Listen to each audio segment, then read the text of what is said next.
పశ్చిమ బెంగాల్లో బీజేపీ బంద్ కొనసాగుతోంది. ఉదయం 6 గంటలకు మొదలైన బంద్ సాయంత్రం 6 గంటల వరకు కొనసాగనుంది. కూచ్ బిహార్లో బంద్ నిర్వహిస్తున్న 2 బీజేపీ ఎమ్మెల్యేలను బెంగాల్ పోలీసులు అదుపులోకి తీసుకున్నారు.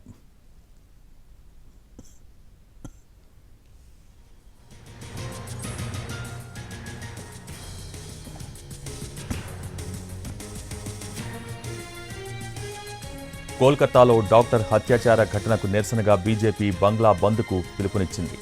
నిన్న విద్యార్థులు సచివాలయ ముట్టడితో టెన్షన్ వాతావరణం ఏర్పడింది. ప్రభుత్వ తీరుకు నిరసనగా ఇవాళ బీజేపీ బెంగాల్ బంద్కు పిలుపునిచ్చింది. అయితే ఎలాంటి బంద్ లేదని, ఆఫీసులకు రావాల్సిందే అని ఉద్యోగులకు బెంగాల్ ప్రభుత్వం అల్టిమేటం ఇచ్చింది.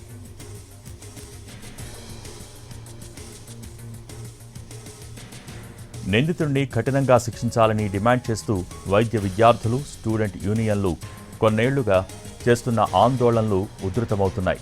నభర్నా అభియాన్ పేరుతో నిన్న బెంగాల్ సచివాలయం ముట్టడికి విద్యార్థులు ప్రయత్నించడం ఉద్రిక్తతలకు దారితీసింది.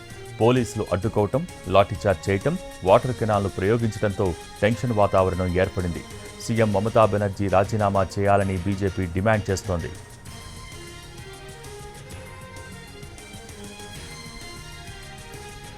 ఇక మరోవైపు బీజేపీ బంద్ పిలుపును పట్టించుకోవద్దని బెంగాల్ ప్రభుత్వం విజ్ఞప్తి చేసింది. బంద్తో సాధారణ జనజీవనం దెబ్బతినకుండా అన్ని చర్యలు తీసుకుంటున్నట్టు తెలిపింది. బెంగాల్ బంద్లో పాల్గొనవద్దని, ఆఫీసులకు రావాలంటూ ప్రభుత్వ ఉద్యోగులకు సర్కారు అల్టిమేటం ఇచ్చింది.